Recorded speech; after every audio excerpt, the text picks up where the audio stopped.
How do you stop an enemy you can't see? Iran's S-300 missile system is put to the test, targeting America's most elusive aircraft. A bomber that recently dropped 30,000-pound GBU-57 bunker busters deep inside the fortified Fordo nuclear facility. The stakes are clear. Iran's most advanced air defences are tasked with intercepting a plane designed to leave little more than a faint radar blip. But this is the ultimate test. Can Iran's S-300 radar actually track a bomber built to vanish? As the engagement unfolds, the real question becomes whether any system can catch what was engineered to be invisible. The B-2 Spirit, designed to be invisible. The B-2 Spirit stands as a product of engineering singularly focused on stealth. Its triangular, flying wing shape is not just a visual signature, but a deliberate solution to minimize radar cross-section. By eliminating vertical stabilizers and sharp angles, the B-2 reflects radar waves in directions that avoid returning a strong signal to enemy receivers. The entire aircraft is coated in radar-absorbent materials, further reducing its profile until it appears on radar screens as little more than background clutter, sometimes as small as a bird or a tennis ball. This low observability is not a side effect, but the central purpose of its design, allowing the B-2 to operate in airspace protected by the world's most advanced air defense networks. Stealth on the B-2 is not limited to its shape and coating. The bomber is equipped with sophisticated signal suppression suites that manage its electromagnetic emissions, preventing detection by systems that listen for electronic signatures rather than reflected radar. Its engines are buried deep within the fuselage, and exhaust is routed through cooling channels, reducing the heat signature visible to infrared sensors. The result is an aircraft that remains elusive not only to radar, but also to heat-seeking and passive detection systems, forcing adversaries to rely almost exclusively on radar-based tracking. The operational philosophy of the B-2 is built around exploiting these stealth features. Its flight planning is meticulous, with routes mapped to avoid overlapping radar coverage. When facing Iran's layered air defense network, which includes S-300, S-200, and TOR missile systems, mission planners analyze radar coverage patterns to identify and exploit gaps. By flying at specific altitudes and angles, the B-2 can slip between coverage zones, reducing the likelihood of detection even when passing through heavily monitored airspace. This approach has been demonstrated in real-world scenarios. In June 2023, B-2s delivered 30,000-pound GBU-57 bunker busters against Iran's Fordo nuclear facility, a site buried under layers of rock and reinforced concrete. The mission required the bombers to fly undetected into one of the most heavily defended regions in the world, strike a hardened underground target, and exit without being intercepted. Multiple aerial refuelings and extended flight times were necessary, but the aircraft's ability to evade detection was the decisive factor in mission success. The effectiveness of the B-2 against sophisticated air defenses is rooted in its ability to degrade the performance of radar networks. Iran's defensive strategy relies on layering multiple radar and missile systems to create a continuous detection web. However, the B-2's geometry and radar-absorbing materials disrupt the coordinated operation of these networks. Its smooth curves and aligned edges scatter radar waves away from their source, while its low-altitude flight profile and careful route selection further complicate tracking. Even advanced radar algorithms designed to filter out noise and identify faint returns struggle to distinguish the B-2 from background clutter. The bomber's presence often registers as a fleeting anomaly, if it appears at all. Iran's air defense network is structured to provide overlapping coverage, with data from multiple radar types funneled into command centers for rapid response. Yet, the B-2's design specifically targets the weaknesses of such integration. Each layer of defense, whether S-300, Bavar 373, or domestic systems, relies on accurate, timely information to cue missile batteries. If the B-2 slips through a gap or appears only intermittently, the window for engagement closes almost as soon as it opens. The result is a system that, on paper, appears formidable, but in practice is challenged by the realities of stealth technology. The B-2's ability to operate in contested airspace sends a strategic message beyond the immediate impact of a successful strike. Its presence forces adversaries to reconsider the effectiveness of their air defenses and to invest in new technologies or tactics. Historical operations from Kosovo to Syria have shown that the bomber's stealth capabilities consistently outpace the rate at which defensive networks can adapt. Each mission serves as a reminder of the challenges involved in countering a platform purpose-built to evade detection and strike without warning. As Iran continues to invest in overlapping radar systems and advanced missile defenses, the question remains whether these layers are sufficient to counter an aircraft like the B-2. The interplay between stealth and detection technology is at the heart of this contest. Iran's network is designed to create a trap for intruders, but the B-2's features are engineered to slip through even the tightest nets. This ongoing evolution of offense and defense sets the stage for a deeper look at how Iran's air defense web is structured and whether it can truly keep pace with the demands of modern stealth warfare. Iran's air defense web, a layered trap. Iran's air defense web is a complex network built to defend some of the world's most heavily fortified underground sites. Facilities like Fordo, Natanz, and Isfahan are buried deep beneath rock and reinforced concrete, making them prime targets for high-penetration munitions and a focal point for Iran's most advanced defensive efforts. Around these sites, Iran has positioned layers of imported and domestically produced missile systems, each designed to counter a range of aerial threats. The backbone of this network is the Russian-made S-300, a long-range surface-to-air missile system capable of tracking and engaging multiple targets at distances up to 300 kilometers. The S-300's radars provide early warning and target tracking, forming the outermost shield for critical infrastructure. Alongside the S-300, Iran deploys its own Bavar 373 system, a domestically developed platform with similar long-range engagement capabilities and rapid mobility. The Bavar 373 complements the S-300, increasing the number of launchers and radar nodes around high-value locations. Medium and short-range systems, such as the Cordad-15, fill in coverage gaps by targeting lower-flying or closer threats. The result is a tiered defense grid, where each layer is intended to reinforce the others and reduce the likelihood that any single system's weakness will be exploited. Central to this layered approach is the integration of multiple radar types, each operating on different frequencies and ranges. Long-range radars scan for high-altitude threats, while shorter-range and higher-frequency radars focus on lower-flying aircraft. All radar data is funneled into an integrated command and control structure, allowing operators to track targets as they move between sectors. This overlapping coverage aims to ensure that if one system is jammed, blinded, or outmaneuvered, another can take over, maintaining a continuous threat picture over strategic sites. Iran's network extends beyond fixed installations. Mobile batteries, especially those equipped with the Bavar 373 and Cordad-15, can be repositioned to respond to new intelligence or shifting vulnerabilities. This mobility allows Iran to adapt its defense posture in real time, complicating the task of adversaries attempting to map or exploit static coverage gaps. The ability to relocate units also increases the survivability of the air defense network in the event of a preemptive strike. Radar operators within this system receive extensive training to identify even the faintest anomalies in their screens, signals that could indicate the presence of stealth aircraft.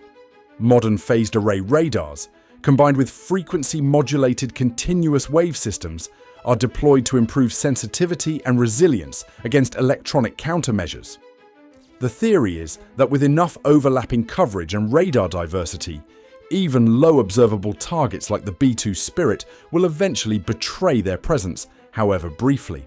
Iran has also eyed more advanced systems, such as the Russian S-400, but as of now, these have yet to be fielded. Instead, the focus remains on maximizing the effectiveness of existing assets by layering imported technology with indigenous innovations.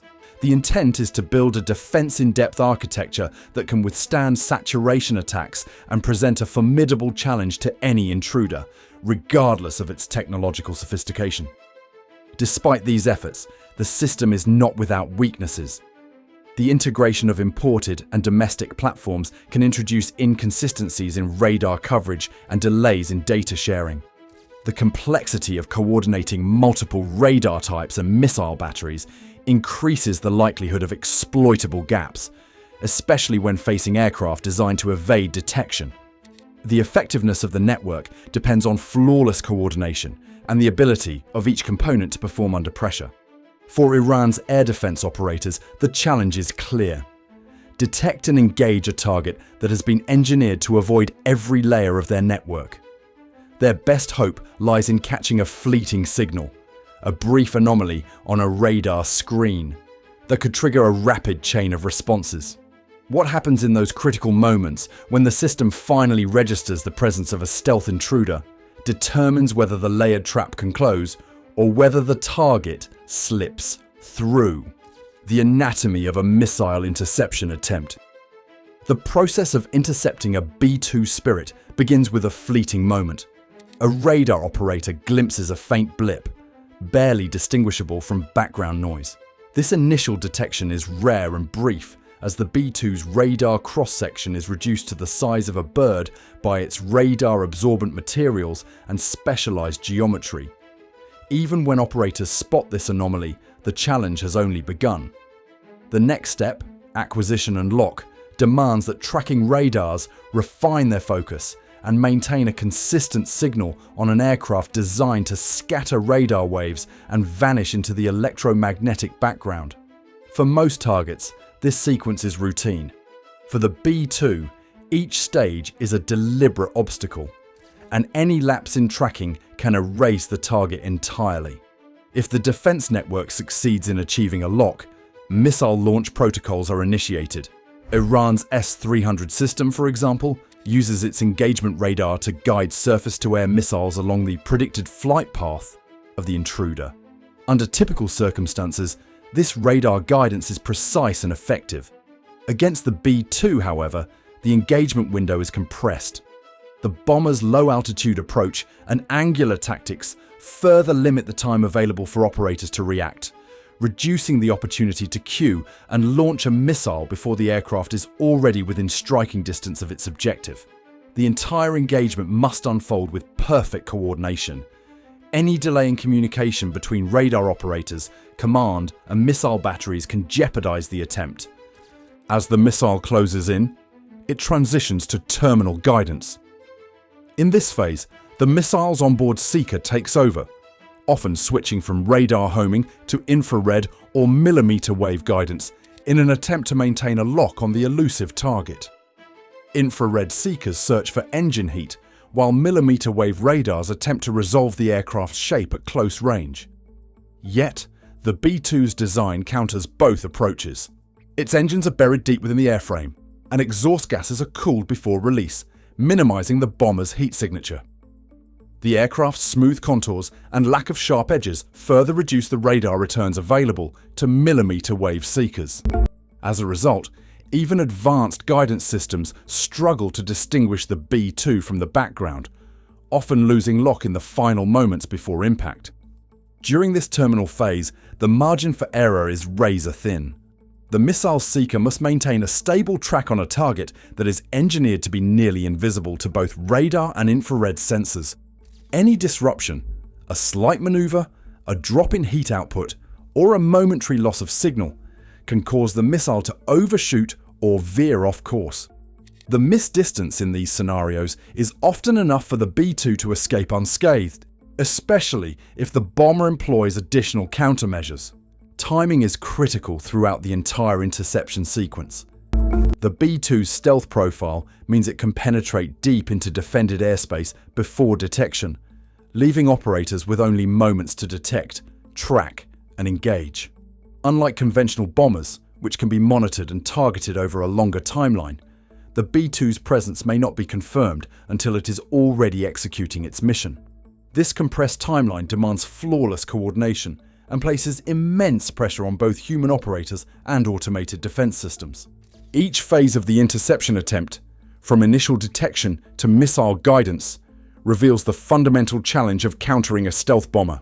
The B-2's design systematically degrades the effectiveness of radar, infrared, and millimeter wave sensors, making it a target that is not only hard to hit, but difficult to even engage. The process exposes the limits of even the most advanced air defense systems when faced with an aircraft that was purpose-built to defeat them at every stage. As the missile enters its final approach, the defense network has exhausted its technological options. The last hope rests with whatever countermeasures the B-2 might deploy. Chaff to confuse radar, flares to mislead infrared seekers, or decoys to draw the missile away. But can a mere cloud of chaff and a few decoys really stop a 30-ton missile from finding its mark? Countermeasures, the B-2's invisible shield. Countermeasures form the backbone of the B-2 Spirit's defensive strategy once a missile has been launched. While stealth is the bomber's first line of protection, the reality of modern air defense means evasion alone is not always sufficient. The B-2's survival depends on an integrated suite of electronic countermeasures, physical decoys, and automated defensive systems that operate in concert to defeat incoming threats. Electronic countermeasures, or ECM, are the first to engage. By flooding the missile's guidance radar with radio frequency noise, the B-2's ECM derails its entire guidance chain in a single wave of interference. This jamming disrupts the communication between the missile and its ground-based radar, degrading the missile's ability to maintain a lock and forcing it to chase errant signals. The effectiveness of this interference is amplified by the B-2's ability to tailor jamming signals to specific radar frequencies, adapting in real time to the type of threat encountered. In a contested environment like Iran's, where multiple radar bands may be operating simultaneously, this flexibility is essential. The ECM suite acts as a dynamic shield, continuously analyzing and countering the evolving electromagnetic landscape. Physical countermeasures add another layer of protection. Building on its low-heat engines, the B-2 then deploys flares that outshine its own exhaust, luring IR seekers away in a moment. These flares are engineered to burn hotter and brighter than any residual heat signature the B-2 emits, drawing heat-seeking missiles off their original trajectory. The timing of their release is critical, coinciding with the missile's seeker phase to maximize the chance of misdirection. Chaff is deployed against radar-guided missiles. When released, it disperses a dense cloud of metallic fibers into the missile's flight path. These fibers create a false radar image, overwhelming the missile's seeker with multiple strong returns. The missile, unable to distinguish the real aircraft from the artificial clutter, often veers off course or loses lock entirely.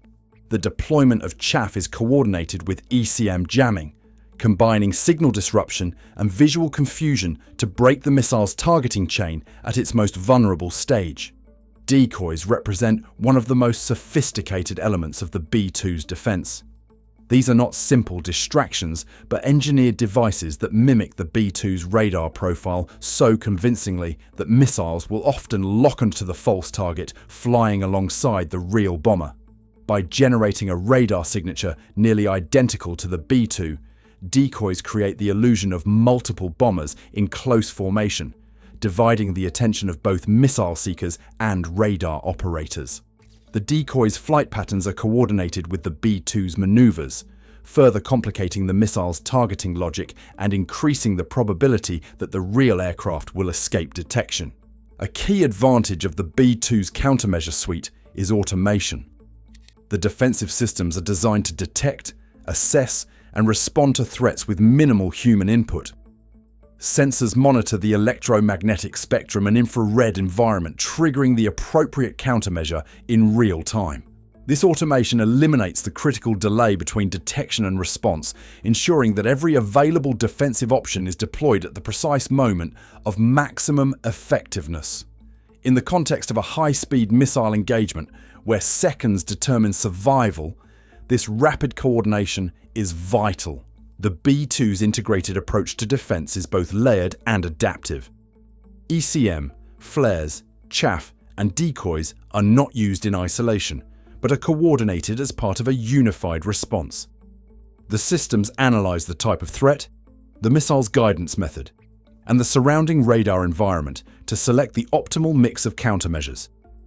Against a system like Iran's S-300, which can switch between radar and infrared guidance, the B-2's suite can seamlessly transition from jamming to deploying flares and chaff, all while launching decoys to further complicate the engagement. This flexibility forces missile systems to overcome multiple independent barriers, each designed to degrade their probability of success. These countermeasures do not guarantee invulnerability, but they significantly increase survivability. Each defensive layer reduces the likelihood that a missile will complete its engagement sequence. For Iranian air defense operators, this means that the window to detect, track, and successfully engage a B-2 is compressed to mere moments. Altogether, these measures compress Iran's window to strike and tilt every second in favor of the B-2. In the broader context of modern warfare, the B-2's combination of stealth and countermeasures represents a shift in the balance between offense and defense. Its ability to penetrate even the densest air defense networks and survive in contested airspace challenges the very premise of traditional air defense strategies. The B-2 Spirit's ability to reach and strike fortified sites like Iran's nuclear facilities demonstrates how stealth and advanced countermeasures have changed the calculus of air defense. Its combination of radar-evading geometry, electronic warfare capabilities, and precision-guided payloads makes traditional defensive strategies far less effective. Adversaries now face the reality that even their most secure assets are vulnerable to aircraft designed to avoid detection and defeat interception at every stage. With US stealth and jamming constantly evolving, can any air defense truly keep up? If you found this breakdown eye-opening, hit like and subscribe to dive deeper into the tech behind modern air warfare.